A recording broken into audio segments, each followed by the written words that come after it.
Race is an organization. It's a movement. We're talking about unity. We're talking about unity.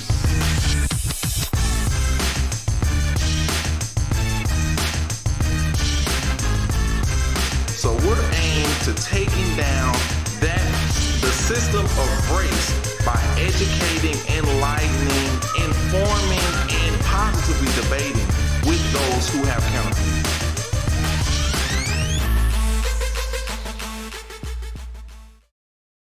Good morning. It's October 20th, 2020. Actually, look at it. It's 10/10/2020. Here at the Edge Radio Network, I am Richard Jennings, your 6'5" host with my 5'5" twin brother, and we're here today to talk about unity. Come on. We're twins, and I'm sure you can tell. You know, you can see the light with the soul, the identity. You got a 6'5", 5'5". That foot, I don't know what happened with that foot thing. So, but that happened, right? All right, so we're here to give you another edition of course, Talk About Unity, sponsored by the E.R.A.S E American Unity Movement. Come on. And I haven't talked to you about E.R.A.S E in a while, so I want to make sure you're on track with where we're headed. You know, we got a lot of things happening. We've got these forums for discussion, which we think are so vital to really understanding why we need unity and how we get there. So we've been working on some forums. So we'll have some of those, and people can go to our Facebook page and see some of those coming up. We got some pretty intriguing things happening there. One of the other things we've got coming up is we got some book club discussions. The book that we're going to start with starting next week, next Wednesday, so stand by for this, is Isabel Wilkerson's Cast, The Origins of Our Discontent. Great book. Go check it out. Cast by Isabel Wilkerson. You're going to be enlightened. You're going to be amazed. It's not only got some really good history, but she really puts it into a new perspective. She gives you a new paradigm to understand this thing that we call race, which she puts in the caste system. You've probably heard about that from what happens in India. People know about the caste. But it's very down to earth. It's a great read, and she makes some very good points. We're going to be discussing it on our Facebook page or Zoom meeting. We'll have the format, but we're going to do that weekly, and we're going to do it probably for the next 10 weeks. So throughout the year, every week for an hour, hour and a half, we're going to sit and talk about that. We're going to make some people smart. Some people are going to be enlightened. Then we can begin taking some action. So that's some stuff that's going to happen. You know what? I think there'll be some people ticked off first. Sometimes people have to realize where they are, and when they realize where they are, they get mad before they get better. Yeah. Right? Because I don't want to own it. How many people don't want to own their stuff? Well, but it's going to be so objective where people can bring whatever baggage they got. That's good. They're going to bring their baggage. And then in the discussion, because, you know, that's the other thing that we're doing at E.R.A.S E, we've got these rules for dialogue, which is so important because everybody can't come in there with just emotion and like, I'm mad at the world. I'm mad because something happened to my cousin Bebe a long time ago. And I'm mad now. And I'm going to come out. So that ain't happening. So it's going to be a good time because we're going to come in there and everybody's going to bring their intellect, their intelligence, regardless of what level it is. And we're going to come to some solutions together as we look at this stuff. And I think it's going to be really good. So that's coming up on E.R.A.S E. Man, Carlin, my thing is we just have to just be straight up, honest, put it out there, be vulnerable, own it. And I just have to say this. And first, I want to honor you. I want to thank you for allowing me on this journey with you. And have you ever heard somebody say, whether it's an infomercial selling a product or a service, or a preacher that says this before his message, and politicians will say this, oh, this will change your life. I'm telling you, race. I'm saying it's a calling, it's a ministry, it's a movement. It will change your life. Yeah. You know, I've known you all my life, but this is changing my life. Right. It really is. And it's changing mine. I mean, and that's the thing. And so I think what we're learning in the experience is because everybody had their view about, especially racial issues. Everybody had their view coming in. And that's been the problem. Yep. Because everybody brings their baggage rather than us coming and saying, let me see, what's your baggage? What's my baggage? Let's put our bags together and let's sort through them. Let's get out the good stuff and leave the bad stuff. Yeah. And that's what this experience has really been about. The movement's really been about. You can bring your baggage, you can leave your baggage, but at the end of the day, we're sorting through all that stuff and saying, we got to create some good stuff together. Yeah. So that's what's happening. It didn't matter where you come from. Yeah. My genealogy is mostly on my dad's side, Choctaw Cherokee, and then mom is Irish, Polish, and Czech. And But we were raised in a diverse community at Waller High School and all that, and so I love those days. But you know what? I still have blind spots. I'm sure we're always going to have blind spots to a certain degree until we touch it and get through it and talk through it, and then once you're not blind anymore, own that too. But or you could be like Stevie Wonder. If you're blind, it doesn't hinder your life. You just adapt. Come on, wait a minute. To blindness. Do you know there's a conspiracy running around right now that say that Stevie Wonder is not blind? Oh, no, seriously. Come on now. That's enough. No, we had enough. Come on. No, conspiracies are just going off the deep end no, now. listen. Really? There was this talk show he was on, and they were singing. There was a bunch of people singing together like "We Are the World," right? But I don't think it was "We Are the." Maybe it was. And the microphone is falling. And he reaches over and catches it before it falls. There's a video out there. I think that was just a one-off. Somebody said, "Stevie, catch the mic," and then he caught it. Well, but even then, I'll tell you what. See, that's what people don't realize. Talk about blind. When you have a deficiency, such as blindness, you adapt in other senses. And it could be that guy. Stevie heard the wind happens. of the microphone, and he reached. Well, I mean, I don't know about that, but adaptation is amazing. Yeah, I know. Okay, so all right, and let me just wait. One more thing though. We haven't erased race. We got a funding campaign coming. Yes. Check it out. We call it our $1 million campaign, because check this out. We're going for 1 million people, $1 each. 1 million people, $1 each. That's it. How easy is that? Yeah, I mean, it's going to be tough to do, I'm sure, but $1. No, I'm saying to give $1 is easy. You want what? Yeah. $1, Vince. $1, Vanderbilt. $1. That's always $1.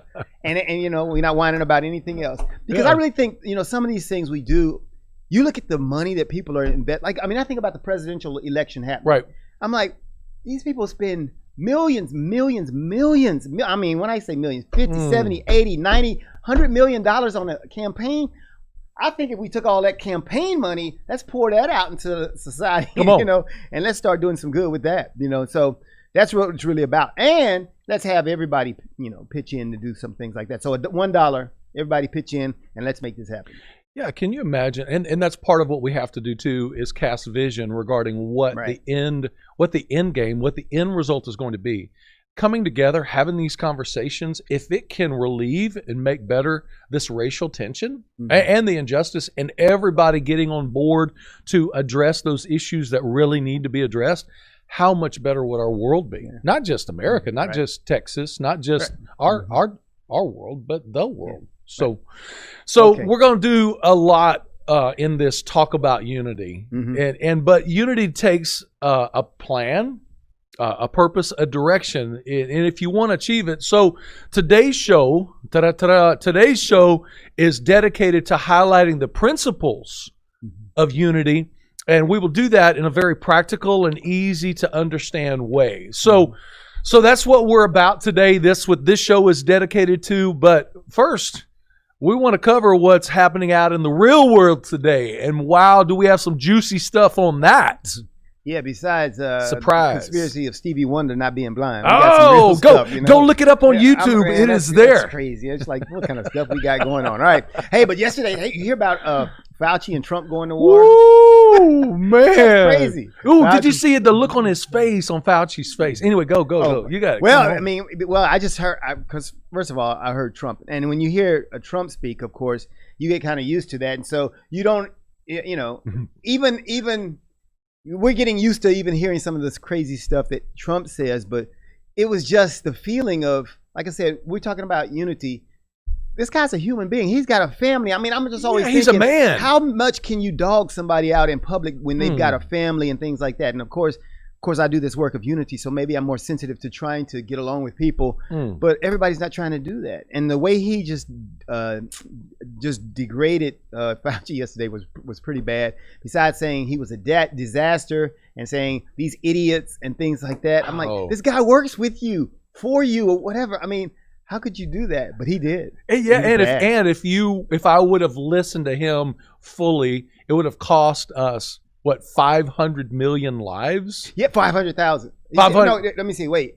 He said we would be at 500,000 rather than the 220 we are now. He said, then like 2 seconds later in that same sentence, he said, Well, and if I listened to him, it would have been 800,000. Oh, yeah. So he kept going up and saying 500 million. There's only 350 million in the United States. This is your lead researcher, lead scientist on the pandemic. Man. And he's, No, okay. So what really ticked off President Trump was when he said, Dr. Fauci said, he was on 60 Minutes. Yeah, he was. We kind of saw it coming.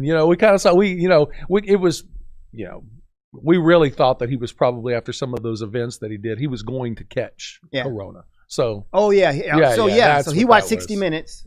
So evidently the president watched 60 Minutes. He watches everything. And so he does. Yeah. He's got people evidently feeding him a lot of stuff because he watched 60 Minutes. And on there, Fauci said that he knew that it was going to happen to the president, or he expected it was going to happen because the president was so careless about masks and things like that. So the president is the king of name calling, but when you call him a name, oh wow, the claws, he's like Wolverine. The claws come. Well, out. I don't think Fauci called him a name though. He just said careless. No, he's careless. No, if you call that. Yeah. Wow. He wasn't. So I got another one for you. What was that one? Okay, so this thing with 50 Cent getting upset. Oh yeah, money, man, dollars. He's going for Trump, and he's like, I can't use the word. I'm a pastor, so I can't use the words that he was saying. Oh yeah, he was. Well, he was blasting. He was gangster on him. He was gangster. He says, "What in my tax bracket? The taxes are going to be like 65% of your income." Yeah.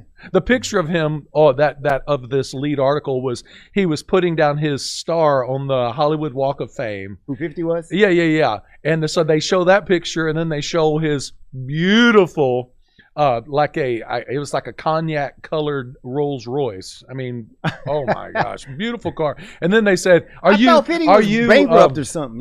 What happened to that?" Basically, he's bankrupt right. for them means I owe some people, but anyway, my millions over here in Switzerland and stuff like that. You restructure. Restructure. That's what bankruptcy means for them. His real money somewhere else. That's all he means. It's like here, all right. So the whole thing was. He said, "I am not going to support somebody that wants to take 65% of my hard-earned money." Yeah. He said, "You have to be losing your mind." That's a nice way to say it.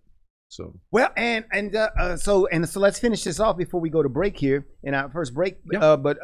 So you got 50, and then you got Ice Cube with the contract with Black America that he presented. So I started to call this segment "Rappers for Trump," right? Rappers for Trump, because all these guys now are signing, and I think it really more than anything is, all these guys are thinking a lot. There's a lot of economics because in that contract with Black America that Ice Cube has, it's about economic. He calls it economic justice, and he's basically saying we got a lot of things that we can do to fix some economic things. And he went to the Democratic Party, he went to the Republican Party, and he said, "Hey, I want to talk." The Democrats told him, "We'll talk to you after the election," and the Republicans said, "Let's talk now." Mm-hmm. So Cube was like, "All right, I'm good. Let's talk." And he talked to them. So then the Democrats started saying he's selling out and things like that. So but he's watching out for dollars. Said that he's selling out before they even had the conversation. And I like the way he was not abrasive. He wasn't mean about it, but he just really had a way of setting it straight. So he's a businessman. He's a businessman. Well, we have so much to talk about these principles for unity, but we're going to go away for just a second. And when you come back, I first have to say, listen, we're still in early voting in Harris County. Yeah. So we want everybody to go out to vote. And listen, don't vote the way somebody tells you to vote. Let's search that out in your own heart and look at the issues, be informed about the issues, and go vote with a clear conscience. Amen. Okay. So we'll be right back. Cool.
Don't push me because I'm close to the edge. I'm trying not to lose my head. Hey, this is the Talk About Unity show where I bring the talk. And I bring the unity. And together we talk about unity. Unity is what matters. Come on. And right now in our country, that's what we've got to do. So we do that here at Talk About Unity on the Edge Radio Network. Be with us every week. It's going to be awesome. It always is. And I tell you what, the more we seek first to understand, then be understood, we make progress. And we like to do that. And that's why everybody's on the brink. We love what we do at Edge Radio because everybody's on the edge. We bring them back from the edge and we bring the unity. So we're just glad to Edge Radio Network every Tuesday morning, 10 a.m. Talk about unity because here at Edge Radio Network, truth still matters.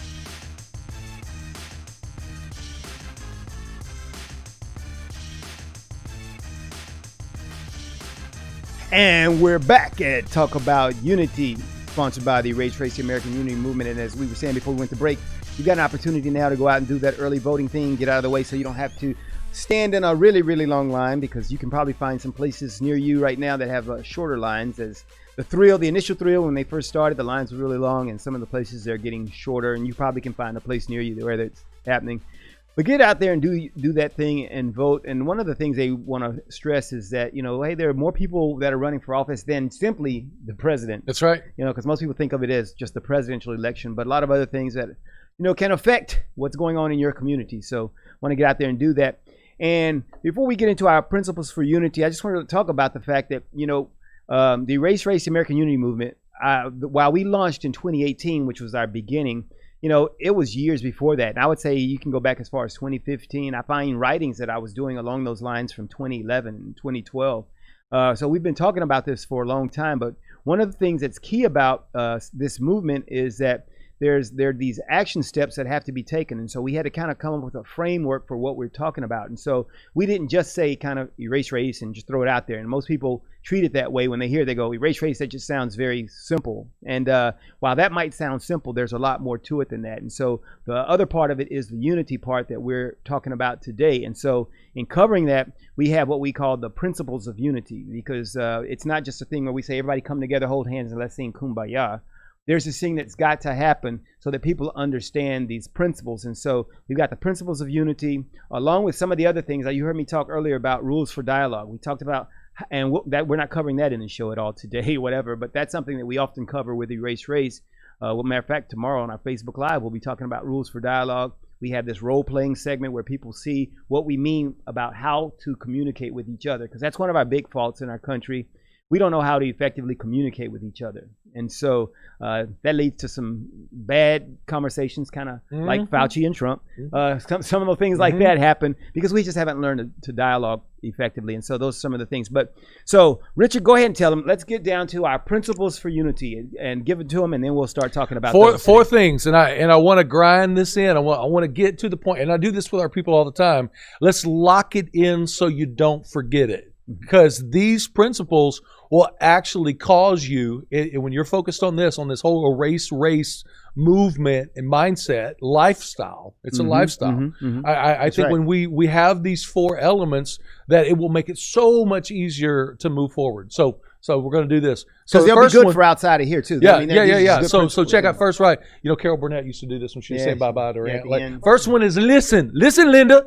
Linda, listen. So listen is number Linda? One. It's a guy, little bitty Hispanic guy, was telling his mama to not get mad at him because grandma gave him some food. Go look at it. Go look up Listen, Linda. It's a little bitty guy. Okay, listen, Linda. Listen, Linda. The next one is learn. Yeah, learn. Okay. Learn, grasshopper. Learn. Listen, learn. Who's Grasshopper? You know. Oh, I know Kung Fu. Yeah, Kung Fu. Okay, Yeah, I yeah, remember. yeah. I got that Learn. I bet you don't know that one, Vince. That's old school. Grasshopper. Yeah, You that's don't- like 35 years ago. Yeah. Listen, learn. Next one, love. So it's like we're not going far. Listen, learn, love, and last one, live. Live. Yeah. Go ahead and get it out. Get it out of your mind. Let it flow out of your heart and get it into your hands, your feet, your mouth, your eyes, your ears. So I'm gonna say it one more time. Listen, learn, love, and live. Outstanding. It's gonna All right. make a big deal. Go. Good. Really stuff. Okay, so let's cover each one of these. And Vince is over there. Vince is our producer here. He does all the good stuff over there. One day we're gonna have Vince on the show. We're gonna have Vince on. We We're gonna have bring to. Vince on the show and have him say some stuff. All right. So, but all right, let's get to these principles of unity. These are our principles by which we will bring about this thing that we want called unity. Listen, we've got to stop long enough to start hearing what other people are saying. All right. And sometimes we spend so much time trying to get out what we have to say that we don't take time to open our ears and begin listening. And so that's what we got to do, because so many reasons, and people have all kinds of reasons why they're not listening, but we got to understand that people simply are not listening. And as I was telling you before, in our rules for dialogue, we have this thing where before you even enter into a discussion, like we've got these 6 steps. The first 5 are about how we can make sure that we are hearing the other person. That's the good. first 5. And so before you ever get to the conversation you're trying to have about the subject matter, you got to do this big work of hearing what the other people are saying. So many conversations, probably like the one from Fauci and Trump. You're not even hearing what the other people are saying. You're just spending so much time getting out your stuff that you're not engaging the ears. Your mouth is moving and your ears are not engaged. It's like those things are mutually exclusive. It's like I do this and this is not working. This has actually happened in my relationship with my beautiful wife, the Queen of Spring, Amy. And the Queen of Spring. I'm she remember is that. the Queen of Spring. Amy, the Queen of Spring. So she, I like that. In the early days, we argued a lot more than we do now. You figure some stuff out along the way. But in the early days, she caught me. She cold busted me. She said, "You're not listening to anything I'm saying. You're just thinking about what you're about to say." And I go, no, I heard everything you said. And then she busted me. She said, "Well, what did I just say?" No. I'm so sorry. You can't. If we're going to engage, and we're actually going to spend the time, effort, and energy to work through something, dialogue. Listen first. I'm sorry. Get that. Go. Yeah, that's good. That's good input because as we talk about, remember, this is a principle of unity. See, and that's the thing. If your objective is unity, then you'll undergo the principles. You'll undergo what's necessary to create that. But think about some of the discussions you hear via social media and some of the things that you see on TV and internet. The people don't have the objective of unity. So they don't have to. I don't want to listen to you. I don't need to listen to you because I'm not really caring about this ultimate objective of unity. Yeah. But if I really want the unity, then I'm gonna it's because it has to do with respecting you. I'm gonna respect you.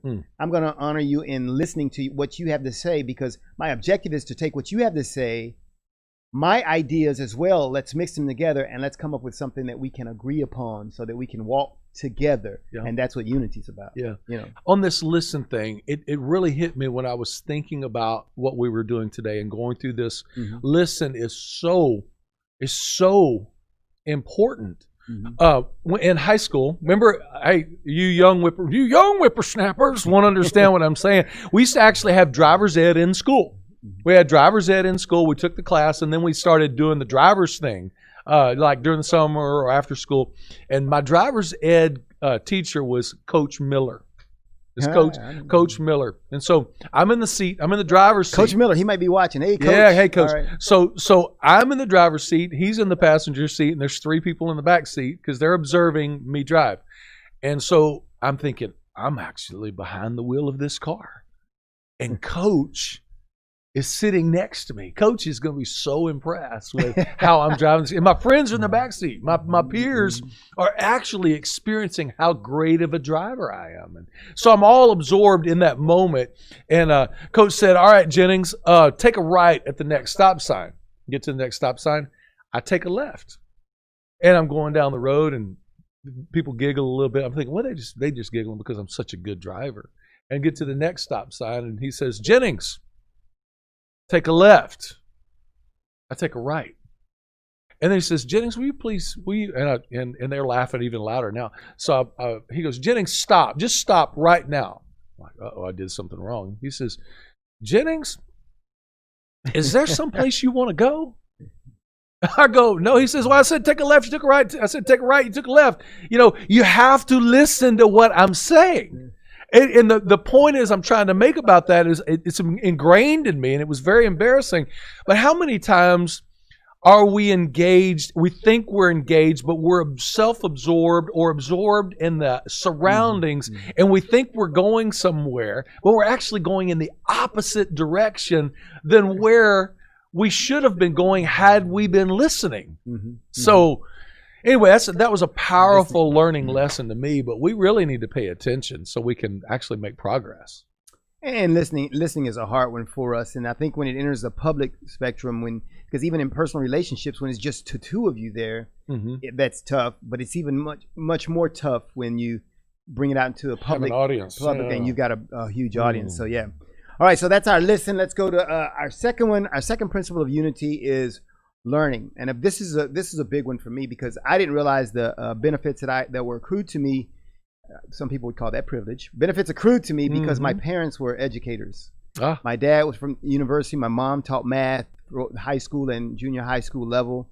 And so education was really their thing. And so they had the idea. And I even think about my mom, who passed away when she was 82, all the way up through, she was always learning new things. You know, at her age, she was still getting the newest software for computers and learning how to use them. And I was like, wow. You know, I thought most people got this bedrock of knowledge and said, I'm going to ride it out to the rest of my life. You know, she was learning forever. She was always learning. So I've seen so many examples of that continual learning, and I think that's so beneficial. And so when it comes to this thing about unity, that's important, because if you're listening to people, and one of the things I heard Jordan B. Peterson, if you ever listen to Jordan, have you ever listened to Jordan Peterson? No. Oh my goodness, you got to listen to Jordan B. Peterson. He's a clinical psychologist, and he's really deep. He says some really deep things. But one of the things he said, always assume that the people that you're talking with know something you don't know. He said, always assume that. Yeah. And I think one of the things we do, because we don't listen, and we don't, and we're not listening for knowledge. We're not trying to learn. We're just like, I've got so much to say. They need to hear me. Whatever. I need to espouse what I know and all this stuff. But there's something to be learned from that listening that we're doing, and there's just something to be. There's such benefit in just always thinking about what can I learn out of this interaction that I'm having. You know? We need to check our heart for arrogance, because we think, oh, well, when they quit blabbering and slow down, then I'll be able to enlighten them about how amazing I am with this my eloquent wisdom. Right. And so we can't do that. So it's just so important. Yeah. So, you know, and the thing is, especially where we are right now in our country, we've got this division along population groups. Yep. Some would say blacks, whites. This racial tension that's happening, and I think it's the same principle. I think we've spent so much time segregated that we don't think that the other group has anything to offer us. We don't think that we can grow together. We don't think that we can learn together. Yeah. And there's so much I think that we could learn. If we ever became the United States of America, if we ever really integrated, we'd find out there's so much that we missed out on learning from each other. And that's what I think we need to do. So there's two more principles that we are going to talk about, but we're going to take a real quick break and come right back and jump right into, I think the most important one is love. So we'll see you in just a minute. We'll be back.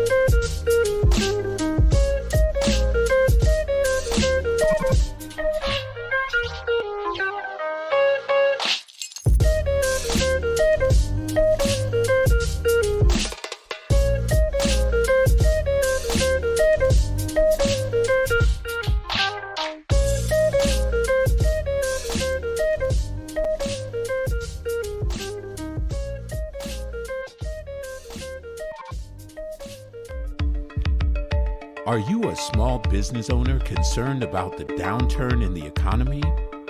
Top business leaders like Mattress Mac and Warren Buffett will tell you that now is the time to promote your business more than ever.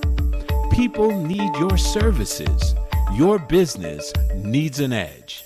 Learn about special advertising packages for small businesses right here on Edge Radio.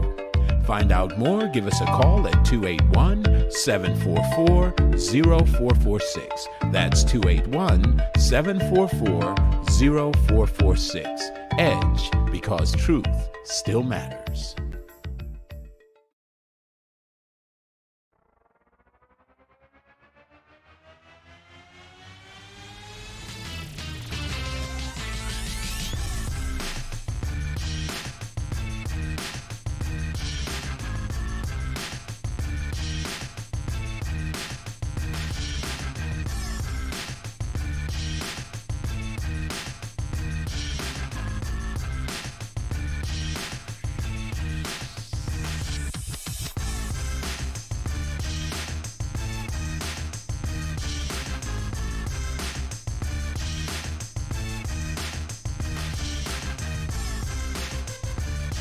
Welcome back to Talk About Unity, and today we're talking about these principles of unity. We're taking a deeper dive into some of the things that really bring about unity.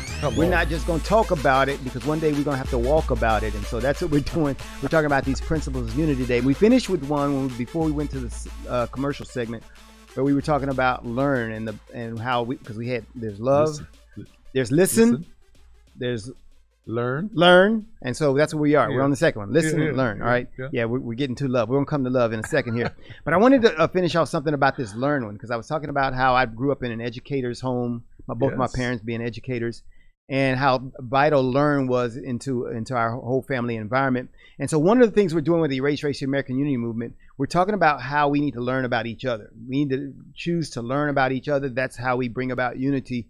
And we have this crazy idea. One of the things we're about creating a social media app where you can really engage at a family level and learn about each other. Because of COVID, now, because we were actually, before COVID happened, as we were doing some of the planning for this in 2018, we talked about how we could get families to begin engaging. And we were going to have events. We were going to have restaurants and businesses join in with us on this, so that they could get families to begin engaging across cultures and demographics. So that was going to be how we were going to do it. And so, of course, because of COVID and because we've been restricted on doing some things, we've got a new idea about how to do that. And we're talking about a family social media app that allows families to scroll through, and you can find, it gives these breakdowns of the type of families that you've got out there. I've got 2 kids and they're teenager. I've got 4 kids. They're out of the house now. My wife and I are at home. We're retired. We're doing this, whatever. You can go across, you can look and research through the profiles, find a family and say, all right, let's begin dialogue family-wise. Tell me about your family. Tell me, and that way we get some family connections. And that's an ability to really learn about others, because we haven't done that very well. Because think about it, in our communities, and a lot of times now in our communities, we don't even know our next door neighbors, Right. And so definitely that's more split when you start talking about we don't know those people down the street who are not like us, We don't venture that way. So we need to be intentional about this. And that's one of the tenets that we have in our Erase Race movement. We talk about how this is going to have to be an intentional action, because if we leave it to ourselves, it's against our human nature. Doesn't mean it's something that you don't do because you're black or you don't do it because you're white or whatever, all these things that people talk about. It's because it's our human nature to simply, go with the known, go with what we know already, and not venture out into the unknown. That's kind of intimidating. And so that's one of the things we're doing in the Learn thing. So before you go to love, I just wanted to bring that up about that's a good Learn initiative that we've got in the Erase Race. And when we do learn, and then we know, then we should hold ourselves accountable for that and go against the flow, do something totally different. Yesterday, this happened yesterday. I had to go into our favorite grocery store. Walmart? Well, no, actually. Walmart's my favorite. Okay, well, H-E-B. I love H-E-B. You're H-E-B. It's a grocery store, not big box store. Well, they compete because Walmart's got Yeah. groceries. My wife loves HEB, and we have in the house HEB and Walmart wars. But anyway, go ahead. No, it's okay. So when I go into HEB, I'm over there on the far left side of the store because I had to pick up a prescription. You know, I'm getting old and I get prescriptions, right? So I'm getting ready to go in there to get my prescription, and there was this little old lady standing there on the side of the deal, and it's like the secondary exit, and it was all piled up over in the primary exit. So people were peeling out to the other side to leave the store. Well, there was a lady that was going through, just minding her own business, having a great day, and the little old lady said, "Ma'am, would you mind? Can I see your receipt? I need to check bags because everybody's peeling out over there." And just explained, she says, "Well," and the lady got so offended. She said, "Well, I didn't see you check that lady's bag, and I bet you didn't check that lady's bag." And I just walked by and I just kind of shook my head, and not in an angry way, but just like, I can't believe we're getting spun up so fast over little things. So fast forward, I get my prescription, I'm walking out the door, and there's the little lady standing there, and she's in a much more sheepish kind of She's posture. scared somebody's going to jump her. She's now. scared. Yeah. And so when I walk past her, I already have my receipt in my hand. I got my bag, and she says, "Sir, do you mind if I check your bag?" I go, "Absolutely not. Thank you. You're doing a great job today." And so I handed her that and I said, "Hey, and God bless you, and I hope you have a great day," and walk past. And I'm like, let's lead by example. Yeah. Even if they don't ask for your You should have had receipt. on an Erase T-shirt. I should have. American hey, Unity. listen, We gotta yes, get you a shirt. yes. Yeah. And just wear it all the time. Unity. Just wear it all the time. And, lead by example. If people ask for things or not, but yet they're in a position where they might or usually do, then lead by example and just show, hey, this is okay. This needs to be a cultural norm. Some norms that we encourage are not bad. And that's one of those things that, come on, people just trying to do their job. If that was my grandma, I wouldn't want anybody to yell at them. So you ready? Let's move into principle number 3. The principle number 3 sounds so easy. Principle number 3, but LOVE. I got the rhyme happening. Not easy. It's not easy. Not with even the for LOVE. me. All right, let's get out of this. Let's go. All right, go. Love. It's love. People write songs, poetry, greeting cards. Oh man, love's the market. They talk about it. Yeah, Tina Turner. Come on, my mom is the white chocolate. She reminds me so much of Tina Turner. What's love got to do? Got to do everything. The Beatles. Love. All you need is love. Bum, ba, ba, ba, bum. Money can't buy love. Money can't buy love. Yeah, what is love? Love. Love is everything. Love is the key. Love is the key. And listen, we need to talk about what it takes for us to show love in a racially sensitive, angry world. The building is on fire. It is on fire. And so, just so we get a picture, America's building is on fire. Love is a bucket of water. Come on. Love is the fire hose. Yes. Love is, and so, but most people aren't running for the fire hose. Most people are running and grabbing the bucket of gasoline. Yep. And we should be running and grabbing a bucket of water. And so there's a lot we've got to do to understand what is required. And so, when we talked about listening and learning, if you get to those things, I think then that gives us a support for the ability that we need in order to love. Because that's the thing. A lot of us, I think, are incapable in our current situation because we're not even doing those things necessary to grab the fire hose or the bucket of water. We're doing things that are just, like I said, making that fire more intense, and so there's a lot that we've got to do, and we've got to, and it starts with us deciding that we're going to hear other people and care about them, that compassion, and that's so missing. Like the act that you did yesterday, because you witnessed the nasty, you said, I'm not going to be that way. I'm going to be different. I'm going to be something. I'm going to show her something different, and that's what we've got to choose to do because most people are responding and they're reacting to what's happening to them, and so.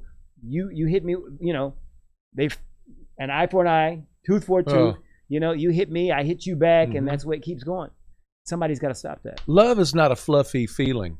Love is an action. It's an action. It's Love is a something- verb. Something that we do. Mhm. And, I think it's so important to embrace that. C.S. Lewis, in a book called Mere Christianity, Mhm. if you've ever wanted to read a book that will stick to your bones, this is a great book, very practical. So he says this, if you don't, and it works in every relationship, if you don't love, act like you do, and you soon will. Think about that. Yeah. If you don't love, act like you do, Mm-hmm. and you soon will. We need to be more intentional about loving people. Cool. So important. We got one more principle to go, and so we're going to take a break. After we come back from the break, the last one is if you do all those other things, if you listen, if you learn, and if you love, then you'll be able to do this last one that we're going to take when we come right back. So join us right after the break. That's good.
Welcome back. Our last principle that we're going to talk about today. Remember, let me talk about the first three real quick. The first one is listen, learn, love. And the last one, principle, very important, is to live. Come on, Carlin, let's talk about this. This is so important. Yeah, live is important because when you think about live, and I like the fact that live kind of is a word that comes in. It's got all these other, I should say, derivative words from it, like life, like alive. All these have that concept of what it means to really live. And I think if you don't do those other things that we were talking about, I mean, because if you really, life doesn't start for you until you begin to care about others, you know? And so all those other things that we were talking about had this concept of both, you know, listening to others, learning from others, loving others. And if you don't have this other concept, it's going to be hard for you to live, you know, because that really is the essence of life. It's our interacting with other people in a way that, and I think that interaction with other people is what gives us that life. It gives us that vitality. Because think about it. I think when they put people in prison in solitary confinement and they're cut off from other people, you can look at stories. You can hear stories about how cruel that is and what that does to those people. And it's I never saw the movie, but I remember the movie where Tom Hanks got stranded on the island, you know, Castaway. Castaway. Oh man, and I remember seeing clips of that and the things that he tried to do to keep himself alive. His volleyball friend Wilson. Yeah, his volleyball friend, whatever. Why? Because we were built for that. Yes. We were built for that engagement, and that's what life is. And we think we've come to take it that life is in the abundance of things that we possess. It's in the collection. You know, I was thinking about Dak Prescott as I watched the Cowboys getting drunk last night. That was heartbreaking for Texas and people in Texas. Heartbreaking. But Dak Prescott, and they were talking about how he passed up on the contract they wanted to give him a 4-year contract. He wanted a 5-year contract, you know, and the hundreds of millions of dollars he would have made.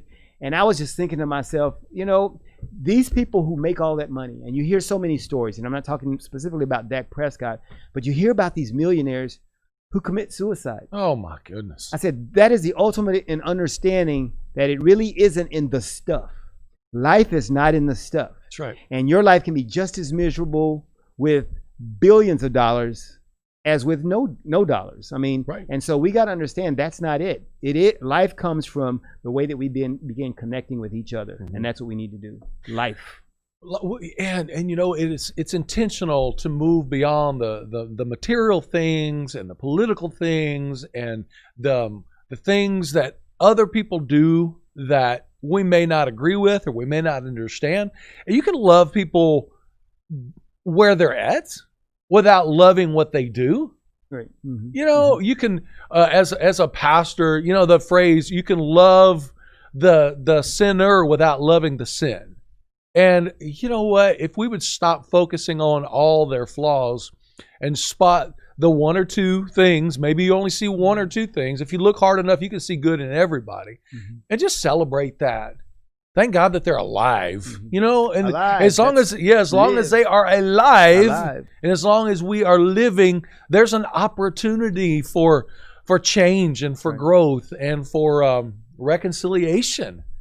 We got to move towards that. We really do. It's a great season. You know, and it's sometimes I think, and especially in our culture today, it's about there's so many things in our culture that I think keep us from really being alive or really living. You know, which is what we're talking about, to live. And we spend so much time, and I think people begin to think that life is, I've got to get on Facebook and this is life now. And we take that thing, and while it is a medium that can be used for some things, there's some good things that can come about via that. We got to understand, though, that's very second rate to really living. That's second rate to being alive. First rate living is engaging with people. You know, that's first rate living, when we really can be engaged with each other. Because, you know, and actually that's second rate because we first need to engage with God. But within that context, we really got to engage with each other. And if we do that, we'll discover what it means to live. And we look at America and the racial tensions that we have. We have not begun to live until we've begun to engage across these cultural demographics. And I tell people this all the time. If they had lived my life, they would be doing exactly what I'm doing. You know, you would be doing, because you understand. I mean, because of all of the different cultures of people around the world that I've engaged with, there's no way that I could ever go back to saying, I'm a black person or living in my black world or whatever. I mean, I understand what some people just are in love with their quote unquote black culture. I understand that. I understand why. I grew up in Prairie View, and people knows in Prairie View, that's a black city. It was Blacktown, USA, whatever. And we got all the black history, watching Prairie View's band. I mean, these were what people would call black experiences. And those things are still cool. I still look forward to seeing their band perform. And I like the things that happen in Prairie View. However, that is so small to the world that's out there. And there's a whole lot bigger world. And my experiences are just as exciting when I went and dealt with my Iraqi friends in Baghdad, Iraq.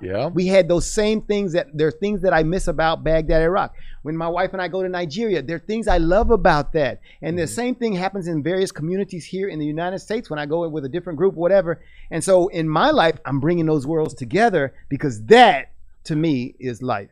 And we have to be intentional about getting outside of what's comfortable and what is known, and really understand that there is you said, I'm just saying in a different way, there's a much larger world out there besides the ones that we live in. And the beauty of discovery when we move into life with cultures that are different than we are, and to hear the stories, ask the questions, why do you think that way? Like when people, I'm having an argument, not really an argument, more of a debate or a conversation of differences, and then I say something that I think is indefensible, because I built a great argument about some things. Sometimes I'm like, no, actually, now that I think about it, I'm an idiot. But when I say something like that, Queen of Spring, you hear him say that? Queen of Spring. Yeah, she'll agree. So, but there are some times when you're having a conversation with somebody that's angry, frustrated, because all they see is the injustice, but they don't have a good argument or an intellectual position on something. The first word out of their mouth towards me is, "Well, you're a racist." Yeah. But then my response is, honestly, I want to grow and I want to know, how is that? All I did was said something about this one political issue or cultural issue or policing issue or world issue, and all of a sudden now I'm a racist. I really want to know, and somebody that I've invested in a relationship with, now all of a sudden they're on the defensive and they have to defend. They have to defend that, and if they're honest and they don't have an argument, they just didn't. That's like, I'm losing the argument, so let me say it. You're a racist. And then all of a sudden I move from having this discussion into defending, oh, well, I have black friends and then I've done this and I've done. No. Stop being so defensive. If you're trying to defend why you're not, come on. Just lay that down and say, no, explain to me why you say that I am, but say that in a way, not in an angry way, but give them an opportunity to articulate why they say you are. You may find out that, oh, guess what? I am. And I need to repent and I need to get better. I had a blind spot that I didn't even know I had, and then move forward with that. So, and I've got a great thing that we're going to do with because we're going to stop all the labeling and things such as racism. I mean, I've got this graphic that I'm putting together, and it'll be a video presentation, but it shows that we've all got issues somewhere along the spectrum. So if you take this and let's say if you had an end, I don't use such words, but if you had racists on this side and non-racists on this side, the reality is every single American, every single person has these biases, and it would be a dot somewhere on that line. But in addition to that dot on that line, you've got all these other things. And so your life is comprised of a whole lot of things that you quote unquote are. You feel this way about this thing, and it's somewhere along that spectrum. For every human being, you're probably dotted along that spectrum in a whole lot of places. And so here's what the idea of race does.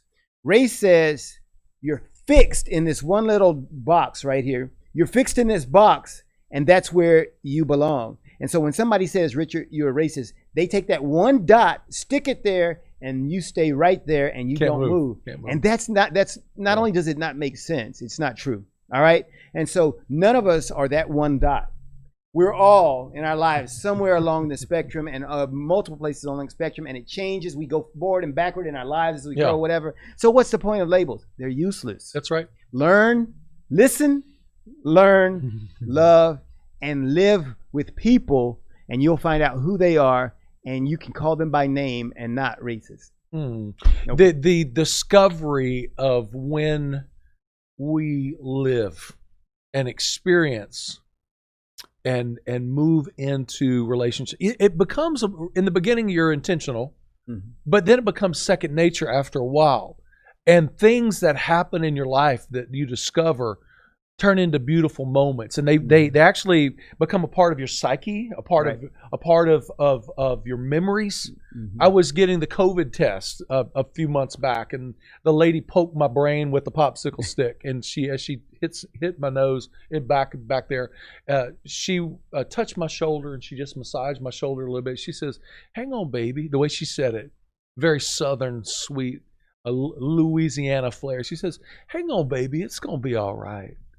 And it just reminded me of the beautiful cultural relationships that I have. I thought, man, I love my life. She's so tender with this big 6'5" guy. I love my life. 6'5" guy. Yeah. Okay. But we need to live, and we need to discover, and there's so much out there that's beautiful. And so, well, you know what? We need to talk a lot more about this, but it's right. It's we'll get to it. We'll get to it in the coming weeks. We're going to continue the dialogue. Hey, but I want to, before we go out, I want to tell you all to be on alert. Go out to our E.R.A.S.E Races on Facebook, and I'm going to put information out there that talks about our book club. Remember, we're going to start with Isabel Wilkerson's cast, The Origins of Our Discontents. A great read. I mean, if you really want to get smart about this whole thing in our country about race and where we're headed, then you'll need to read that book, and everybody will be cool. All right. That's it. So that's it. We thank you for this week. Talk about unity. Like I said, we're going to get Vince on here later on. Vince is going to send us out with our dynamic music, and so you all will be listening to that. And so we're out for this week, and we'll see you all next time on Talk About Unity.